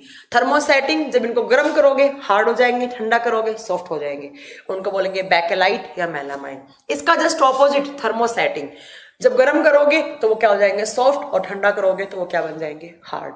Example polythene, और पॉलीथीन को स्टार कर लो, एक बेकेलाइट को स्टार कर लो, दोनों एग्जाम में पूछे जाते हैं। ठीक है, दोनों के दोनों एग्जाम में पूछे जाते हैं। ये आपका पॉलीमर का क्लासिफिकेशन था जो क्लास 12th का था, 12वीं क्लास के एनसीईआरटी में डिट्टो आपको सेम मिलेगा, मैंने वहीं से आपको पढ़ाया है। ठीक है, अब बात आती है एक एक करके आपको पॉलीमर पढ़ने हैं। नवीन कुमार माथुरी, थोड़ा वेट तो करो यार, तुम लोग इतना आगे क्यों चलते हो। अब आपको एक एक करके पॉलीमर पढ़ने हैं, कौन सा पॉलीमर किसका बहुलक है। सबसे पहला आप लिखेंगे पॉलीथीन, सबसे पहला लिखेंगे आप पॉलीथीन। ठीक है, 1 नंबर का पॉलीथीन सबसे पहला है आपका पॉलीथीन। अब देखो आपसे एग्जाम में कैसे क्वेश्चन पूछेगा, पॉलीथीन किसका बहुलक होता है। तो पॉलीथीन क्या है, पॉलीमर है, और पॉलीमर किससे बनता है, मोनोमर यूनिट के रिपीट होने से बनता है। तो अब आपसे पूछेगा कि पॉलीथीन की मोनोमर यूनिट क्या है, तो आप क्या बताएंगे, इसकी मोनोमर यूनिट 1 लक इकाई। 1 लक क्या होता है इसका मोनोमर क्या होता है, आप क्या बताएंगे। देखो यहाँ पर पोली का मतलब ज्यादा, इथीन, बहुत ज्यादा इथीन जब जुड़ जाती है आपस में तो वो पॉलीथीन बनाती हैं।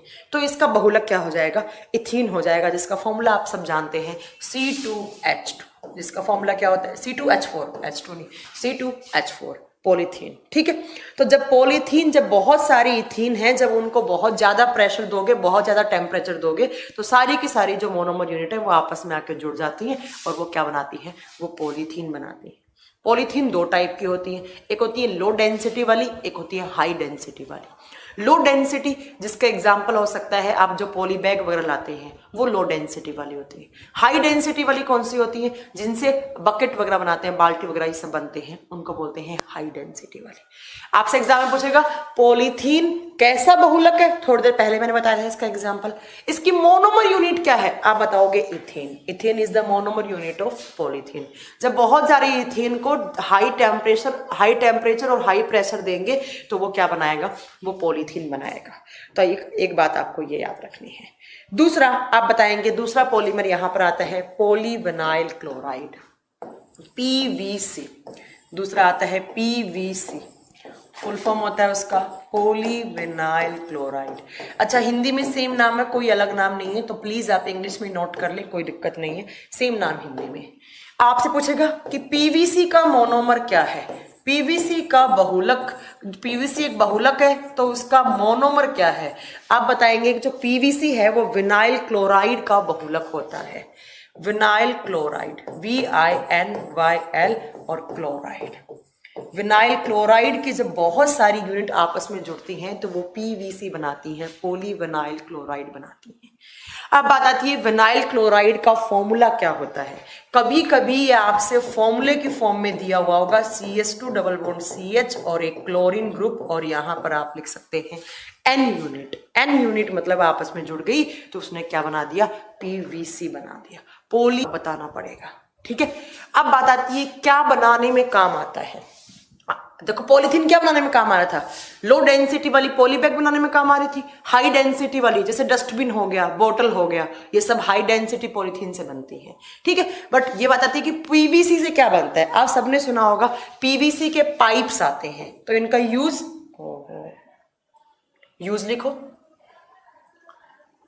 इसका यूज क्या हो गया, तो आप इसका यूज लिखेंगे क्या बनाने में, पाइप्स बनाने में। पीवीसी पाइप्स आते हैं ना, आप सबने सुना होगा, या रेनकोट बनाए जाते हैं इससे।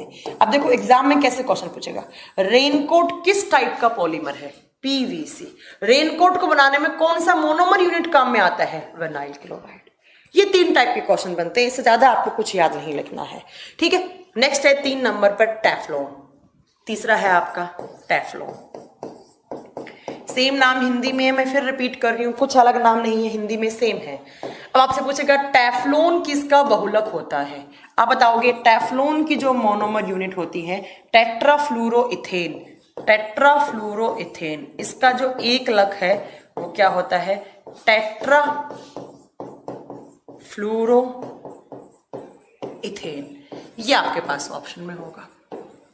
ठीक है, टेट्राफ्लूरोइथेन किसका पॉलीमर है? तो आप बताएंगे टेफ्लॉन का मोनोमर यूनिट है। अब बात आती है इसके फॉर्मूले की, तो इसका फॉर्मूला होता है CF2 का N यूनिट। ठीक है, ये क्या हो गया आप बताएंगे, ये टेफ्लॉन का पूछा जाए आपसे मोनोमर यूनिट क्या है तो आप क्या बताएंगे, टेट्राफ्लूरोइथेन। CF2, अच्छा देखो CF2 है, ये सही से लिख लेना, कहीं गलत मत लिख लेना, डबल बॉन्ड CF2। चलो मैं रब करके अच्छे से लिख देती हूँ, पता लगे तो हम लोग कुछ। CF2 and N unit. अब बात आता है इसका यूज कहाँ होता है, आप बताएंगे नॉन स्टिकी यूटेंसिल्स बनाने में। आपने देखा होगा बहुत सारे हमारे घरों में फ्राई पैन आता है, तवा आता है ना, तो वो सब किससे बनते हैं, नॉन स्टिकी, मतलब जिसपे खाना वाना चिपकता नहीं है ना, समझते हैं ना, खाना वाना ना चिपके, जैसे नॉन स्टिकी कुकवेयर आते हैं ना बहुत सारे, जैसे उसके प्रेस्टीज वगैरह के आते हैं, है ना। तो ये आपको याद रखना है, ये एग्जाम में बहुत बार पूछा हुआ है कि हमारे रसोई घर में, हमारे किचन में जो नॉन स्टिकी यूटेंसिल्स होते हैं उनको बनाने के लिए कौन सा पॉलीमर यूज में होता है, आप क्या बताएंगे, टेफ्लॉन यूज में होता है। और टेफ्लॉन की मोनोमर यूनिट टेट्राफ्लूरोइथेन। हाँ, लीकेज प्रूफ में भी बनता है, यस साकेत आपने सही बोला, बट ये याद रखना है नॉन स्टिकी यूटेंसिल्स किचन में, जो हमारे रसोई घर में जो हम यूटेंसिल्स यूज में लेते हैं जिनके ऊपर खाना चिपकता नहीं है, वो सब बनाने में। ठीक है, चलो 4 नंबर लिखे, इस स्लाइड को हटा देते हैं, बाद में वापस पढ़ेंगे हम। 4 नंबर पे आपको लिखना है PAN, पोली एक्रिलोनाइट्राइल। नेक्स्ट है 4 नंबर पे PAN, पोली एक्रिलोनाइट्राइल, पोली एक्रिलोनाइट्राइल, PAN। कभी कभी PAN का फुल फॉर्म पूछता है, पोली एक्रिलोनाइट्राइल। अब क्वेश्चन आता है कि इसका मोनोमर क्या होता है, तो आप बताएंगे पोली हटा दो, एक्रिलोनाइट्राइल बच जाएगा।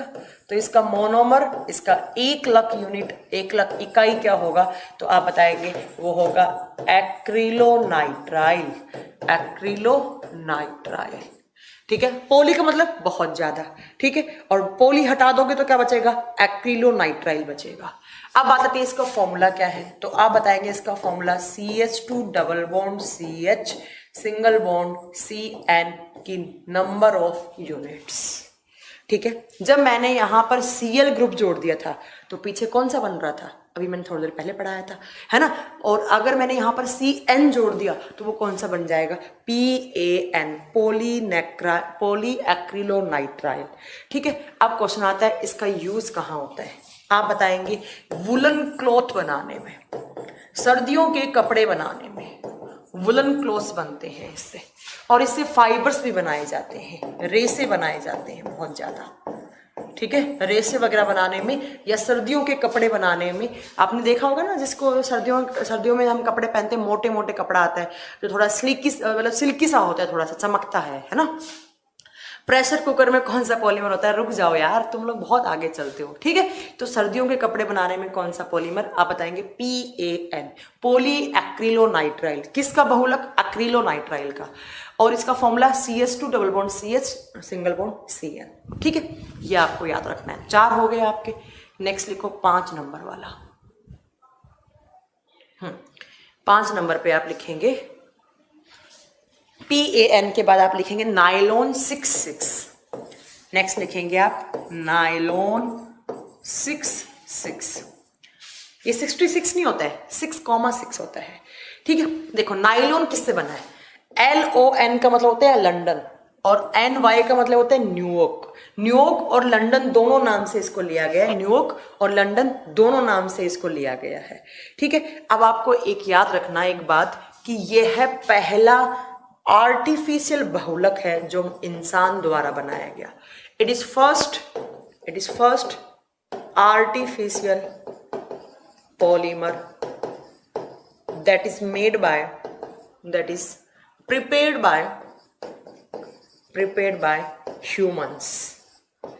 हिंदी में क्या लिखेंगे? ये मानव के द्वारा बनाया गया पहला बहुलक है। ये मनुष्य के द्वारा बनाया गया पहला बहुलक है।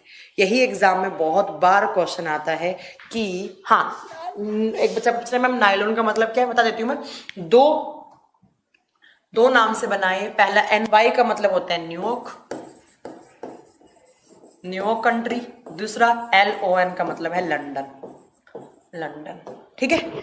और आप एक पॉइंट हमेशा याद रखेंगे कि it is first artificial polymer that is prepared by humans.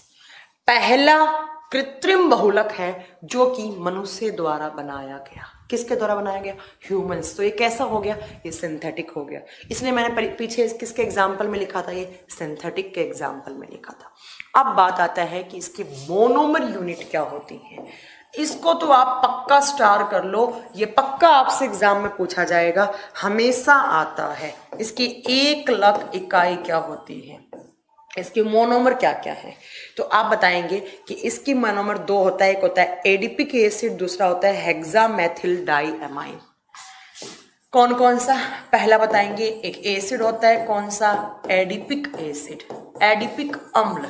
Plus आप बताएंगे हेक्सामेथिल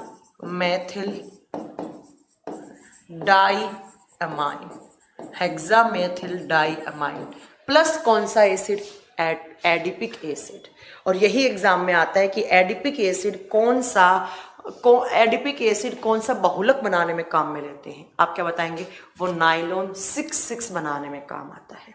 अब बात आती है एडिपिक एसिड और इन दोनों का फॉर्मूला क्या है। आप बताएंगे एडिपिक एसिड का फॉर्मूला होता है COOH CH2 का 4 और COOH। ये होता है आपका एडिपिक एसिड का फॉर्मूला। ठीक है। उसके अलावा दूसरा आप बताएंगे, यहां पर अगर आपसे हेक्सामेथिल डाइअमाइन का फॉर्मूला पूछा जाता है तो NH2 CH2 का 4, NH2 CH2 का 6 और NH2, हेक्सा है ना, 6 होगा, और NH2। ये किसका फॉर्मूला है? हेक्सामेथिल डाइअमाइन का। ठीक है। अब बात आती है कि ये क्या काम आता है, इसका यूज क्या होता है। आप बताओगे टायर बनाने में काम आता है, टायर्स बनाने में काम आते हैं। दूसरा आप बताएंगे जो ब्रश होता है, ब्रश तो आप सब समझते होंगे, ब्रश बनाने में काम आता है। ठीक है। और ये कपड़े बनाने में भी काम आता है, क्लॉथ वगैरह भी बनाए जाते हैं, नायलॉन के कपड़े आते हैं। कितने पॉइंट याद रखेंगे? नायलॉन 2 कंट्री के नाम से बना है, न्यूयॉर्क एंड लंदन। सबसे पहला आर्टिफिशियल पॉलीमर है जो इंसानों द्वारा बनाया गया। किस किस मोनोमर यूनिट से? एडिपिक अम्ल का फॉर्मूला, ये थोड़ा सा डबल पेन चल गया यहाँ पे, फॉर्मूला सही है, ये पेन 2 बार चल गया, मैं एक बार रिपीट कर देती हूँ। कार्बोक्सिलिक ग्रुप COOH CH2 का 4 एंड COOH।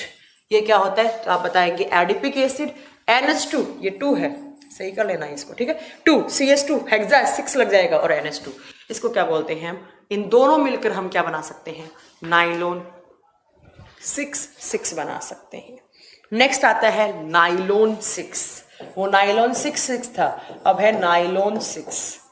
ये भी बहुत बार पूछा हुआ एग्जाम में कि नाइलॉन 6 किसका बहुलक था, और अब नाइलॉन 6।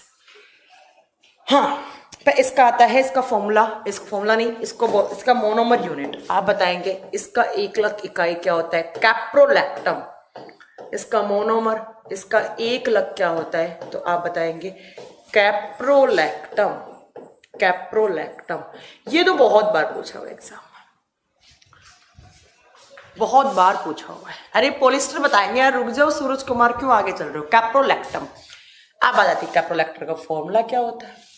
वैसे मैं बता देती हूँ, इनके फॉर्मूले आपसे नहीं पूछा जाएगा, बट अगर कभी पूछ ले तो भैया याद, बाद में बोलो मैम ने कुछ करवाया नहीं था, आप इसका फॉर्मूला लिख सकते हो अगर बनाओगे तो। CH2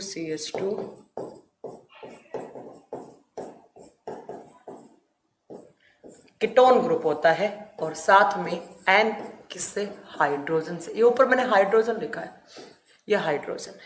ये कैप्रोलैक्टम का फॉर्मूला होता है। ठीक है। और नायलॉन 6 क्या बनाने में काम आता है? आप बताएंगे रोप्स बनाने में, रस्सियां बनाने में, रस्सी बनाने में। रस्सी समझते ही होंगे आप सब, रस्सियां बनाने में। ठीक है। याद रखिएगा, नायलॉन 6 से टायर बना सकते हैं, कपड़े बना सकते हैं, फाइबर्स वगैरह बना सकते हैं, बट आप याद रखिए नायलॉन 6 से रोप्स या रस्सियां बनाई जाती हैं। नायलॉन 6 किस किस का पॉलीमर था? आपका एडिपिक एसिड प्लस हेक्सामेथिल डाइएमाइन का। बट नायलॉन 6 किसका होता है? कैप्रोलैक्टम। ये बहुत बार पूछा हुआ, इन दोनों में कंफ्यूज रहता है बच्चा, इसीलिए इन दोनों को आपको अलग अलग पढ़ना है, याद रखना है, ठीक है। Nylon 6 and nylon 6। बट देखो एग्जाम में पूछे कि पहला सिंथेटिक पॉलीमर कौन सा था या आर्टिफिशियल पॉलीमर कौन सा था, आपको कंफ्यूज करने के लिए नायलॉन 6 भी होगा, नायलॉन 6 भी होगा या नायलॉन भी होगा, आप कौन सा सही करेंगे? नायलॉन 6 सही करेंगे, ठीक है। नेक्स्ट चले, नेक्स्ट इसके बाद आप याद रखेंगे अगला टेरिलीन या डेक्रोन जिसको बोलते हैं, टेरिलीन या आप जिसको डेक्रोन बोलते हैं, डेक्रोन, या आप इसका नाम कॉमन लैंग्वेज में पॉलिस्टर बोलते हैं। क्या बोलते हैं? पॉलिस्टर। किसी भी नाम से पूछ सकता है, ठीक है। कुछ मेरे को एक बच्चा पूछ रहा था, सूरज कुमार मैम पॉलिस्टर क्या होता है? आ गया सूरज कुमार। पॉलिस्टर का दूसरा नाम डेक्रोन भी होता है, टेरिलीन भी होता है। आपसे किसी भी नाम से एग्जाम में पूछा जा सकता है, ठीक है। अब बात आती है कि इसका मोनोमर क्या होता है, आप बताएंगे। इसकी 1 लाख इकाई मोनोमर का मतलब होता है 1 लाख, मतलब किसकी बार बार रिपीटिंग यूनिट से ये बना है, तो आप बताएंगे टेरेपैथेलिक एसिड। ये ध्यान से सुनिएगा, टेरेपैथेलिक एसिड, टेरेपैथेलिक अम्ल। क्वेश्चन आता है कि टेरेपैथेलिक एसिड कौन सा पॉलीमर बनाने में काम आता है, आप बताएंगे डेक्रोन या पॉलिस्टर, या आप बता सकते हैं इसको क्या बोल सकते हैं हम, टेरिलीन भी बोल सकते हैं। इसके अलावा इस पर एथिलीन प्लस ग्लाइकोल भी यूज होता है, एथिलीन प्लस ग्लाइकोल, ग्लिसरीन नहीं है, ये ग्लाइकोल है, ये बनाने में काम आता है, ठीक है। हाँ, अब बात आती है कि ये कहां पर काम आता है, ये सबसे ज्यादा इंपॉर्टेंट है। बाकी तो आपसे इतना नहीं पूछा जाएगा कि टेरेपैथेलिक एसिड का फॉर्मूला क्या होता है। अगर आपको लिखना ही है तो फॉर्मूला मैं बता सकती हूँ, बना सकती हूँ। कुछ ऐसा आपका फॉर्मूला होगा, इसका कार्बोक्सिलिक ग्रुप दोनों साइड जुड़े हुए होंगे, COOH, ये इसका फॉर्मूला है। किसका? तो टेरेपैथेलिक अम्ल का। अब पूछे आपसे कि एथिलीन प्लस ग्लाइकोल दोनों एक साथ लिखा जाता है, एथिलीन प्लस ग्लाइकोल दोनों एक साथ लिखा जाता है, इसका फॉर्मूला क्या होता है, आप बताएंगे CH2OH CH2OH। तो ये दोनों मोनोमर होती हैं किसकी, तो आप बताएंगे दोनों मोनोमर किसकी होती है, टेरिलीन, डेक्रोन या पॉलिस्टर। एक क्वेश्चन आता है, किस डेक्रोन या पॉलिस्टर का उपयोग सबसे पहले कौन से कंट्री ने किया था, किस देश में सबसे पहले ये यूज में लिया गया था, आप बताएंगे इंग्लैंड में। इंग्लैंड में सबसे पहले यूज में लिया गया था, इंग्लैंड में सबसे पहले टेरिलीन या पुनीत सोनी, यस आपका आंसर है यस, ठीक है। तो ये आपसे एग्जाम में बहुत बार पूछा जाता है कि डेक्रोन, पॉलिस्टर या टेरिलीन को बनाने के लिए कौन से एसिड का यूज में लिया जाता है, आप बताएंगे टेरेपैथेलिक एसिड, साथ में ethylene plus glycol CH2OH CH2OH, ठीक है। और ये इनके मोनोमर यूनिट है, सबसे पहले इंग्लैंड में यूज हुआ था। अब बात आती है ये क्या बनाने में काम आता है, इसको स्टार कर लेना, ये हेलमेट बनाने में काम आता है। जब हम गाड़ी 2 व्हीलर चलाते हैं तो जो हम हेलमेट लगाते हैं वो बनाने में काम आता है। एक ये सबसे कम ज्वलनशील होता है, इजीली जलता नहीं है, ये सबसे लोवेस्ट इनफ्लेमेबल होता है, सबसे कम ज्वलनशील होता है, टेरिलीन या कौन सा, डेक्रोन। ये आपको याद रखना है, ठीक है। इसके अलावा नेक्स्ट है आपका रबर, नेक्स्ट है आपका रबर। और रबर तो मैम 2 होते हैं, कौन कौन से मैम, एक नेचुरल और दूसरा कौन सा, सिंथेटिक। तो रबर लिखिए जरा, पहला है नेचुरल रबर, हिंदी में क्या बोलेंगे, प्राकृतिक रबर, प्राकृतिक रबर। दूसरा लिखेंगे synthetic rubber, synthetic rubber, Hindi में बोलते हैं इसको संश्लेषित या कृत्रिम रबर, संश्लेषित या कृत्रिम रबर, ठीक है, अभी मैंने आपको एक सेंटेंस बोला था कि जो नेचुरल रबड़ होता है वो उसकी मोनोमर यूनिट क्या होती है, मैंने बताया था आइसोप्रीन। क्या होती है इसकी मोनोमर यूनिट, आप बताएंगे आइसोप्रीन। इसका मोनोमर पूछा जाए तो आप बताएंगे 1,00,000 इकाई क्या होती है, आइसोप्रीन। आइसोप्रीन। और इधर कौन सा है, इधर मैम नियोप्रीन है, इधर नियोप्रीन है। ठीक है, ये आपको याद रखनी है बात। एक बात और याद रखना है आपको कि जो नेचुरल रबड़ है उसका मोनोमर का तो एक ही नाम है आइसोप्रीन, बट नियोप्रीन की जगह कभी कभी एक नाम और लिखा होता है क्लोरोप्रीन। क्लोरोप्रीन, तो ये भी आप सही कर देना क्योंकि यहाँ पर Cl क्लोरीन ग्रुप जुड़ा होता है, तब इसका फॉर्मूला बनाएंगे आप नियोप्रीन का, तो यहाँ पर क्लोरीन ग्रुप जुड़ा होता है, तो इसलिए इसको कभी कभी Cl जुड़ा हुआ होता है क्लोरीन, तो इसको क्लोरोप्रीन भी कह सकते हैं आप, याद रखिए। ठीक है, अच्छा कैसे तो मैं बता देती हूँ, चलो कभी कंफ्यूज ना हो आप। CH2CH और CH2 जुड़ता है तो यहाँ पर सेकंड नंबर वाला कार्बन है, यहाँ से एक क्लोरीन जुड़ा होता है, इसीलिए इसको क्लोरोप्रीन करके भी टर्म दिया जाता है, इसीलिए इसको क्लोरोप्रीन करके भी टर्म दिया जाता है। तो ये नियोप्रीन होता है। ठीक है, तो नियोप्रीन या क्लोरोप्रीन क्या बनाते हैं, तो आप बताएंगे आर्टिफिशियल रबड़ बनाते हैं। और इसी में आर्टिफिशियल में दो आते हैं, ब्यूना N और ब्यूना S भी आते हैं।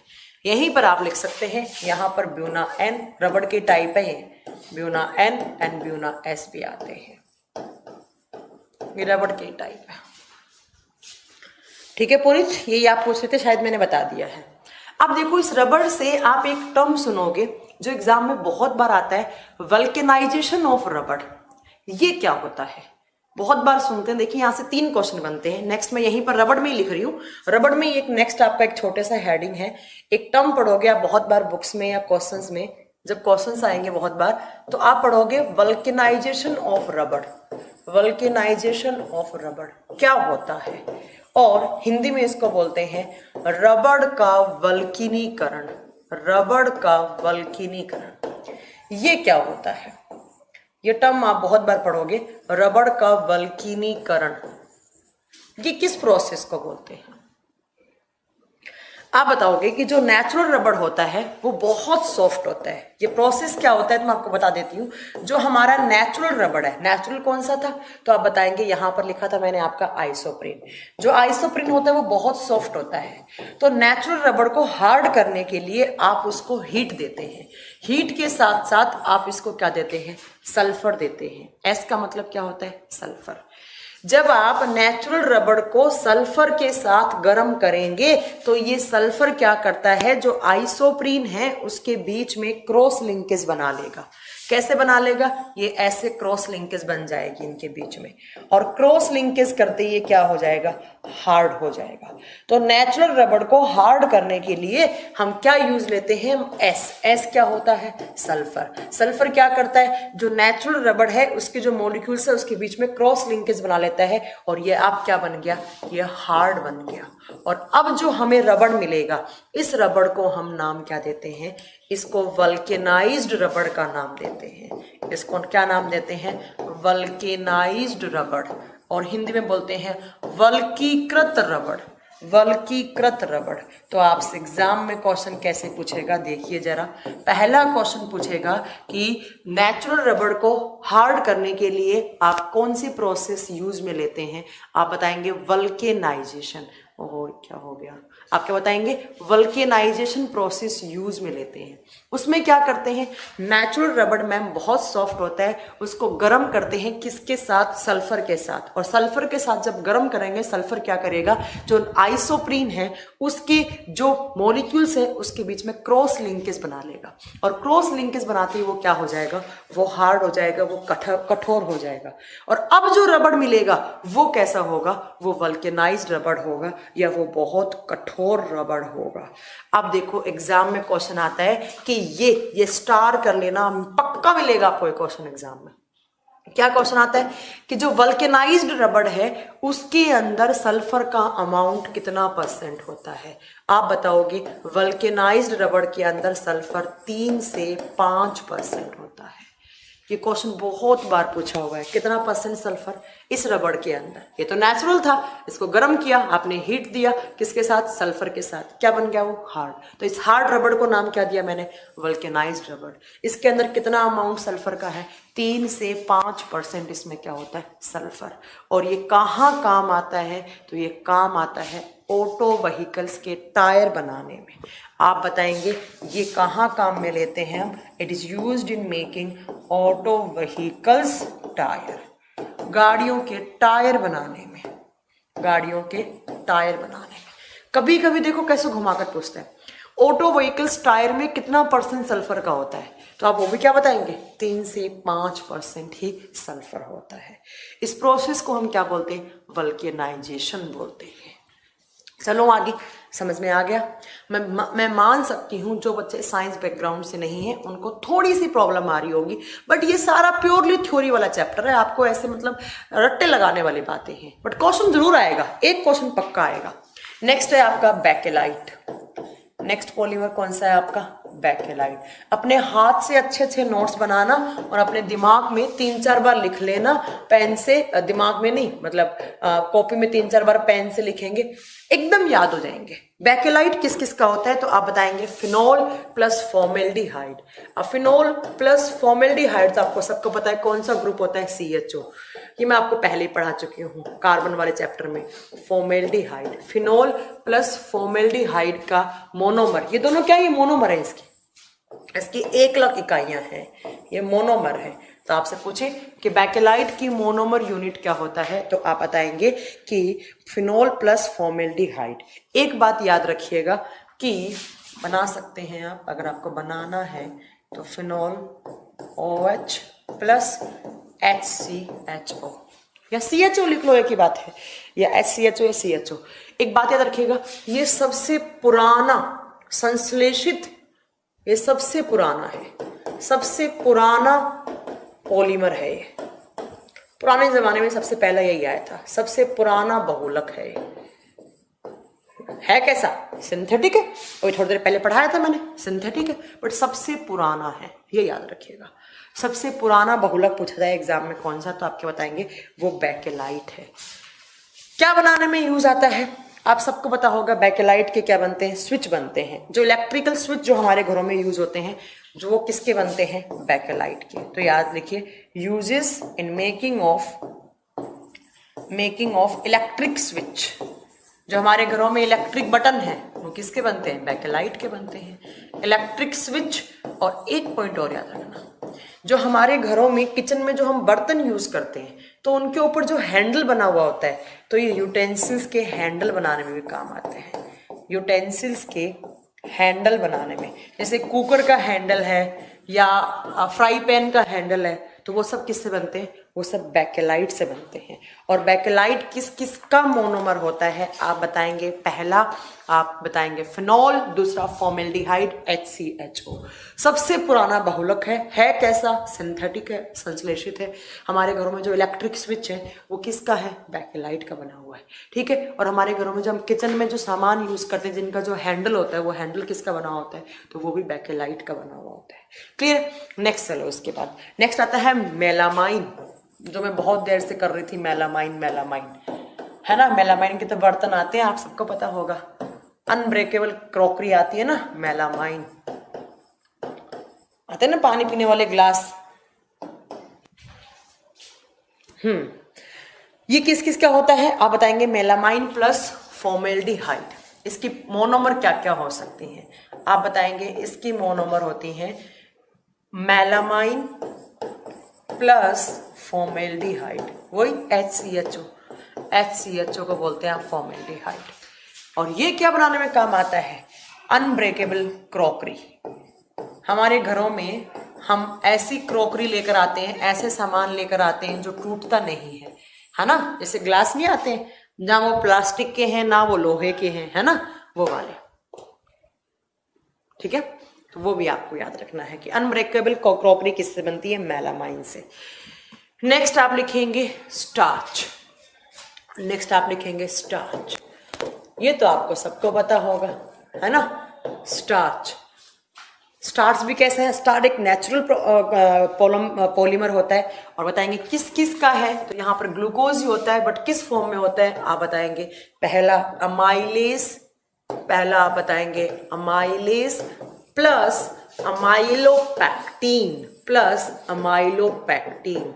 और ये दोनों किससे बनते हैं, ये दोनों ग्लूकोज से बनते हैं। इसलिए मैंने पहले थोड़ी देर पहले बोला था कि कभी कभी एग्जाम में लिखा हुआ आ सकता है कि स्टार्च की मोनोमर यूनिट क्या है। आप ग्लूकोज भी कर सकते हैं या आप बताओगे स्टार्च की मोनोमर यूनिट अमाइलेज एंड अमाइलोपैक्टीन होता है, अमाइलोपैक्टीन होता है। ठीक है। और इसके अलावा स्टार्च कहाँ यूज होता है, तो हम जो कैप्सूल खाते हैं, हम गोली खाते हैं ना, टैबलेट खाते हैं, उसके बाहर एक कवरिंग मेम्ब्रेन से बनी हुई होती है, वो किसकी बनी होती है, वो स्टार्च की बनी हुई होती है। ठीक है। नेक्स्ट आप लिखेंगे विस्कोस, ये भी बहुत बार पूछा हुआ है। विस्कोस किसका पॉलीमर है, विस्कोस, हिंदी में वस्कोज लिखा जाता है इसको, वस्कोज, इसको स्टार कर लेना, ये पूछा हुआ क्वेश्चन है। ठीक है। ये इसकी मोनोमर क्या होती है, तो आप बताएंगे सेलुलोज, इसकी मोनोमर क्या होती है, सेलुलोज। यूज, इसका यूज होता है पैरासूट बनाने में, पैरासूट तो आप सब समझते होंगे, है ना।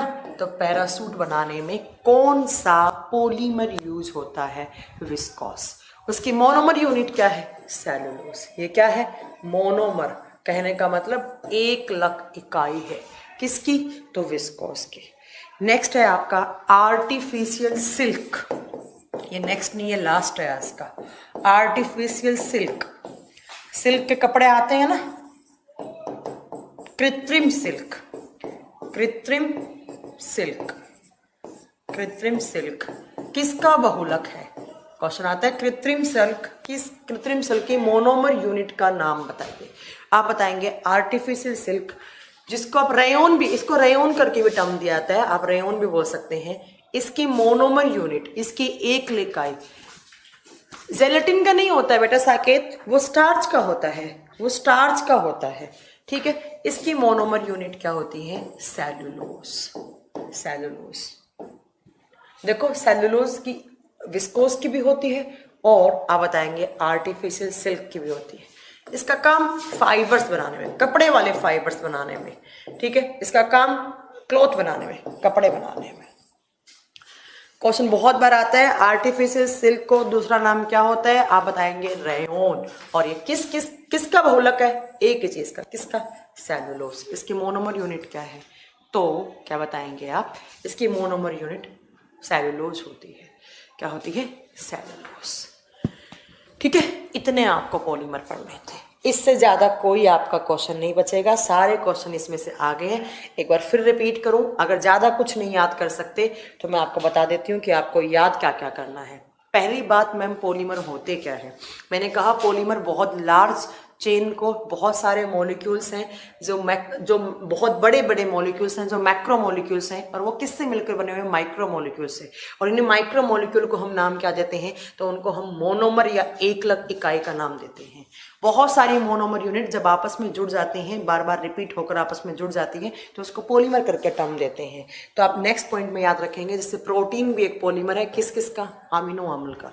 कौन सी चेन, तो पेप्टाइड बॉन्ड से। यस मैं रिपीट ही कर रही हूँ, प्लीज ध्यान से सुन लीजिए, मैं रिपीट ही कर रही हूँ। डीएनए भी एक पॉलीमर है, किसका, न्यूक्लियोटाइड्स का। न्यूक्लियोटाइड्स के अंदर शुगर होता है, फॉस्फेट ग्रुप होता है, आपको इतना वो नहीं पढ़ना है। ठीक है। नेक्स्ट आप याद रखेंगे कि इन पॉलीमर्स के क्लासिफिकेशन होते हैं, बहुलकों के प्रकार हैं। 12th क्लास की एनसीईआरटी उठाना, डिट्टो मैंने वैसा ही पढ़ा है जैसे 12th क्लास की एनसीईआरटी में लिखा हुआ था। पहला क्लासिफिकेशन कैसा है, on the basis of origin. 3 type के नेचुरल फॉर्म में पाए जाएंगे, ये सेमी सिंथेटिक जो दोनों का कॉम्बिनेशन से बने, सिंथेटिक जो इंसानों द्वारा बनाए गए हैं। कौन कौन सा, नायलॉन 6, नायलॉन 6, स्टेरिलिन, पीवीसी, आर्टिफिशियल रबर जिसको हम नियोप्रिन बोलते हैं, और नेचुरल को क्या बोलते हैं हम, आइसोप्रीन बोलते हैं। ठीक है। एक क्लासिफिकेशन ये हो गया। दूसरा क्लासिफिकेशन आपको याद रखना है, हाँ दूसरा क्लासिफिकेशन आप यहां से याद रखेंगे, on the basis of structure, इनकी स्ट्रक्चर के आधार पर कि इनके बीच में जो इंटरमोलिक्यूलर जो आपके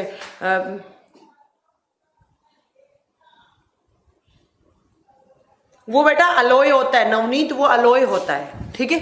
तो आप बताएंगे कि इनके स्ट्रक्चर में लीनियर भी हो सकते हैं, ब्रांच भी हो सकते हैं, लिंकेज वाले मेनामाइन और बेकेलाइट है इसलिए स्ट्रांग होते हैं। और जो हाई डेंसिटी पॉलीथीन होती है, जैसे आप बताएंगे जैसे डस्टबिन हो गया, बोतल हो गए, वो किससे बनते हैं? हाई डेंसिटी पॉलीथीन से, वो लीनियर फॉर्म में होती है। और लो डेंसिटी जैसे पॉलीबैग पॉलीथीन जिसमें आप सामान लेकर आते हैं, जिसको बैन कर रखा है, तो वो किस टाइप का है? ब्रांच्ड पॉलीमर है। उसके अलावा आप नेक्स्ट बताएंगे यहां पर,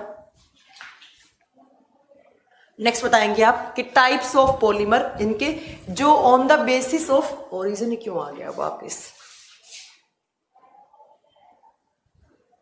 हाँ, नेक्स्ट इनके जो इंटरमोलिकुलर फोर्सेस हैं उसके बेसिस पे कितने टाइप में? 4 टाइप में। कौन कौन से? Elastomers, fibres, thermosetting, thermoplastic. इनके एग्जाम्पल याद रखिएगा। सबसे स्ट्रॉन्ग कौन सा? तो आप पूछेंगे थर्मोसेटिंग सबसे स्ट्रॉन्ग होता है और इलास्टोमर्स सबसे वीक होते हैं, क्योंकि यहाँ पर वीक फोर्स लगते हैं, यहाँ पे स्ट्रॉन्गेस्ट लगते हैं।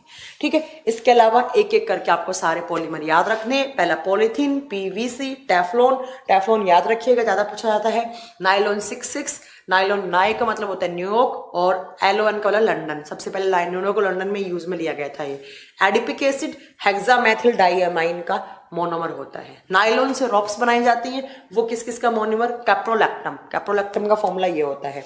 उसके अलावा नेक्स्ट टेरिलीन, जिसको डेक्रोन या पॉलिस्टर कह सकते हैं, वो किसका होता है? टेरेपैथेलिक एसिड के साथ आप बताएंगे थाइलिन प्लस ग्लाइकोल होता है। ठीक है, नेक्स्ट आप याद रखेंगे कि जो नेचुरल रबड़ होता है वो बहुत सॉफ्ट होता है। उसको आप जब गर्म करोगे किसके साथ? सल्फर के साथ, तो सल्फर क्या करता है? उसके इंटरमोलिक्यूल्स के बीच में क्रॉस लिंकेज बना लेता है, तो वो बहुत हार्ड हो जाता है और उसका काम ऑटो व्हीकल्स टायर बनाने में काम करते हैं। और उसको वल्केनाइज्ड रबड़ बोलते हैं, जिसके अंदर 3 से 5% सल्फर होता है। बाकी ये बेकेलाइट स्विच बनाने में काम आता है। ये कुछ आप याद रख लेंगे अपने आप। मेलामाइन आप अपने घरों में जो अनब्रेकेबल क्रॉकरी आती है, जो टूटती नहीं है गिरने वरने से, वो बनाने में। स्टार्च हो गया, आर्टिफिशियल सिल्क हो गया, वगैरह वगैरह, ये सब आप याद रख लेना। ठीक है, इतना आपको पॉलीमर में पढ़ना था। इससे ज्यादा आपसे पॉलीमर में कुछ क्वेश्चन नहीं आएंगे। याद रखिएगा, एग्जाम में पक्का एक क्वेश्चन मिलेगा। किसका मोनोमर कौन सा है, या कौन सी मोनोमर आपस में जुड़कर कौन सा पॉलीमर बनाती हैं, या इनका क्लासिफिकेशन, ठीक है, तो आज की क्लास में इतना बहुत है। कल अपन पढ़ेंगे। कल क्या पढ़ेंगे हम? देखते हैं।